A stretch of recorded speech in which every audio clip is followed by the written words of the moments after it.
மூன்றாம் ஆண்டா இரண்டாம் ஆண்டானே சரியா ஒரு சந்தேகத்தோடு தான் திரு விஜய் அவர்கள் பேசிக்கொண்டு இருக்கிறார்கள். திருக்குறளுக்கு அர்த்தமோ இல்ல மொத்தமா எத்தனை திருக்குறள் இருக்கோ என்பதை கூட தெரியாத ஒரு நபர் விஜய். அரசியல் கட்சி ஆரம்பித்து ஒரு அரசியல் மேடைகளை கூட நடிகராக மாறி குத்தாட்டம் தான் ஆடுகிறாரே தவிர இந்த சிபிஐ வழக்கு தொடர வேண்டும் என்று கேட்டுக்கொண்டதே தாவேகாதான். வெறுமனே ஒரு ரசிகர் மன்றம் தான் நடைபெற்றுக் கொண்டிருக்கே தவிர ஒரு அரசியல் கட்சியாக தாவேகா என்று மக்கள் பார்க்க தொடங்கவில்லை.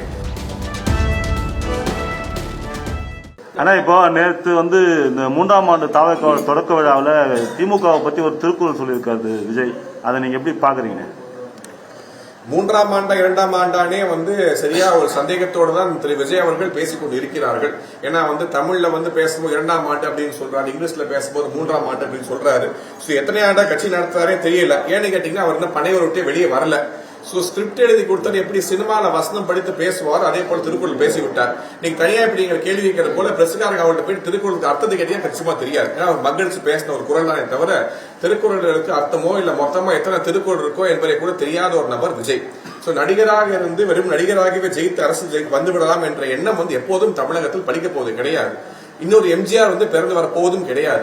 எம்ஜிஆரை பார்த்து நாங்கள் அரசுக்கு வந்தோம் அப்படின்னு கூறக்கூடிய விஜய், எம்ஜிஆர் அவர்கள் மக்களை எந்த அளவுக்கு சந்தித்தார்கள், மக்கள் போராட்டத்தில் கலந்து கொண்டார்கள், மக்கள் பிரச்சனையை பேசினார்கள், சட்டமன்றத்துக்கு சென்றார்கள், கேள்வி எழுப்பியின் பிறகு தனி கட்சி தொடங்கி இன்னைக்கு அதிமுக ஒரு ஆலமரம் வளர்ந்து நிற்கிறது.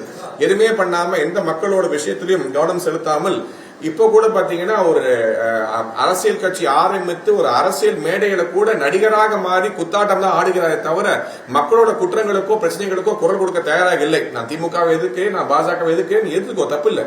ஆனா உங்களால் மக்களுக்கு என்ன நன்மை நடக்க போகிறது, எதை எதிர்த்து குரல் கொடுக்க போகிறீர்கள்? இப்போ தமிழகத்தில் நடக்கக்கூடிய இந்த கஞ்சா கலாச்சாரத்தை பத்தி நீங்க பேசுறீங்களா, இல்ல அதுக்காக குரல் கொடுக்க போறீங்களா, அதுக்காக என்ன செய்ய போறீங்க?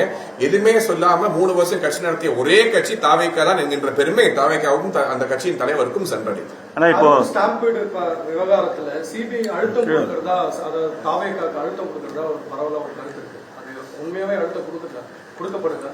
நான் சிபிஐயோட ஸ்போக்ஸ் பர்சன் கிடையாது. பாஜக ஆட்சியில் இருக்கும் பாத்தீங்கன்னா சிபிஐ என்பது தனித்தன்மையோடு செயல்படக்கூடிய ஒரு பாடி. இப்ப இந்த சிபிஐல வழக்கு தொடர வேண்டும் என்று கேட்டுக்கொண்டதே தாவேகா தான். இப்ப தாவேகாவே சிபிஐல வழக்கு வேண்டும் என்று கேட்டுக்கொண்டு இப்ப எங்களுக்கு அழுத்தம் இருக்கு அப்படின்னு சொல்லுவது ஏற்புடையது கிடையாது.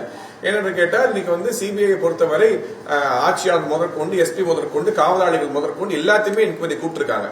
அதன் அடிப்படையிலே தான் குற்றம் செலுத்தி இப்ப நீங்க போலீஸ் ஸ்டேஷன்ல போய் கம்ப்ளைண்ட் கொடுத்தீங்கன்னா நீங்க யாரு மேல குற்றம் சாட்டுகிறீர்களோ அவர்களே என்கொயரி கூப்பிடுவாங்க, கம்ப்ளைண்ட் கொடுத்தவங்க என்கொயரி கூப்பிடுவாங்க. அந்த விதத்திலே இன்னைக்கு கம்ப்ளைண்ட் கொடுத்த தாவேகா கட்சியின் தலைவரை கூப்பிட்டுருக்காங்க, போயிட்டு வராரு.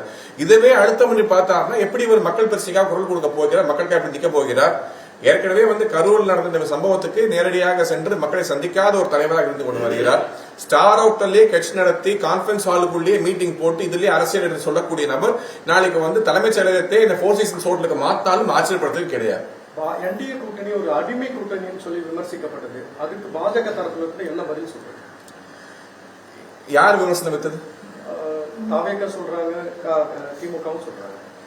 அதாவது கூட்டணி வரும் என்று இளவு காத்து கிளியாக இருந்த தாவேகாவுக்கு கிடைத்தது ஏமாற்றம் மட்டும்தான். நிறைய பேர் வருவாங்க சேருவாங்க அப்படின்னு சொல்லி வெயிட் பண்ணிட்டே இருந்தாரு. லாஸ்ட்ல பாத்தீங்கன்னா ரிட்டையர்மெண்ட் ஹோம் மாதிரி செங்கோட்டையன் போன்ற நபர்கள் தான் போய் சேர்ந்தாங்களே தவிர எந்த இளைஞர்களோ யாருமோ இந்த கட்சியில ஆர்வமா போய் சேர்ந்ததை வங்கி பார்க்க முடியவில்லை.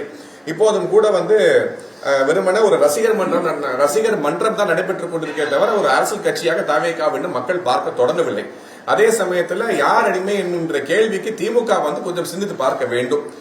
எப்படி 2011 உங்களை அடிமையாக்கி காங்கிரஸ் உங்க திமுக ஒரு பக்கத்துல ரெய்டு நடத்தி உங்களை பிளாக்மெயில் பண்ணிட்டு மிரட்டி சீட்டு வாங்கி கூட்டணியில போட்டியிட்டு 2 கட்சிகளும் டெபாசிட் இருக்கக்கூடிய அளவுல, அதாவது எதிர்கட்சி அரசு இழந்து சென்றார்களோ அதை நீங்கள் மறந்துவிடக்கூடாது. இந்திரா காந்தி அம்மையார் காலத்தில் ஆரம்பித்து நீங்க அடிமையாக தான் தொடர்ச்சியாக இருந்து கொண்டு வருகிறீர்கள் என்பதும் திமுக மறந்துவிடக்கூடாது. எந்த ஒரு காலகட்டத்திலும் காங்கிரஸோட கூட்டணி இல்லை என்று சொல்லிவிட்டு தொடர்ச்சியாக காங்கிரஸோடனே நீங்கள் இருக்கக்கூடிய காரணமே நீங்கள் அடிமை என்ற காரணத்தால் தான். திமுகவுக்கு எந்த கட்சியை பற்றும் விமர்சனம் செய்வதற்கு அடிப்படை தார்மீக உரிமை என்பதே கிடையாது. ஜனநாயகன் படம் ஒன்னும் வெளியே வராதுக்கு பாஜக அழுத்தம் தான் காரணம் சொல்றாங்க. மறுபடியும் இதே மாதிரிதான் சிபிஐக்கு என்கொயரி வேண்டும் என்று கேட்டு சிபிஐ அணுகியது தாவேகா. அதே போல இந்த படத்தை உடனடியாக ரிலீஸ் செய்ய வேண்டும் என்று ஹைகோர்ட்டை அணுகியதும் அந்த படத்தோட ப்ரொடக்ஷன் ஹவுஸ் தான், அதாவது விஜயை வைத்து தாவேகா தலைவர் விஜயை வைத்து படத்தை தயாரித்த கேவிஎன் ப்ரொடக்ஷன்ஸ் தான் ஹைகோர்ட்டுக்கு போயிட்டு படத்தை ரிலீஸ் பண்ணணும்னு சொல்றாங்க. இந்த மேட்டர் சப்சிடிஸ், அதாவது கோர்ட்ல வந்து பெண்டிங் இருக்கு, தீர்ப்பு வராம இருக்கு.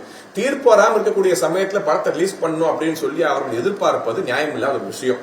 கோர்ட்ல இருக்கு, சுப்ரீம் கோர்ட் வரைக்கும் போயிருக்கீங்க. கோர்ட்ல நல்லபடியா உங்களுக்கு தீர்ப்பு வரும். அந்த படத்தை பார்க்க நாங்களும், ஏன்னா ஒரு சினிமா ரசிகரா நாங்க எல்லாருமே அவளோட தான் இருக்கிறோம், படம் எப்ப வரும்னு சொல்லிட்டு. ஆனா நீங்க வந்து உங்களோட அணுகுமுறையின் காரணமாக இன்னைக்கு படம் வந்து கோர்ட்ல பெண்டிங்ல இருக்கு. அந்த கோர்ட் தீர்ப்பு சாதகமாக வந்து படம் சீக்கிரம் வெளியே வர வேண்டும் என்று நாங்களும் உங்களோட சேர்த்து பிரார்த்திக்கிறோம். ஆட்சி அதிகாரத்துல பங்கு வேணுமா இல்ல ஆதரவா சார் உங்க நிலைப்பாடு? அது ஒரு குழப்பமே இருக்கு உங்க கூட்டணியில.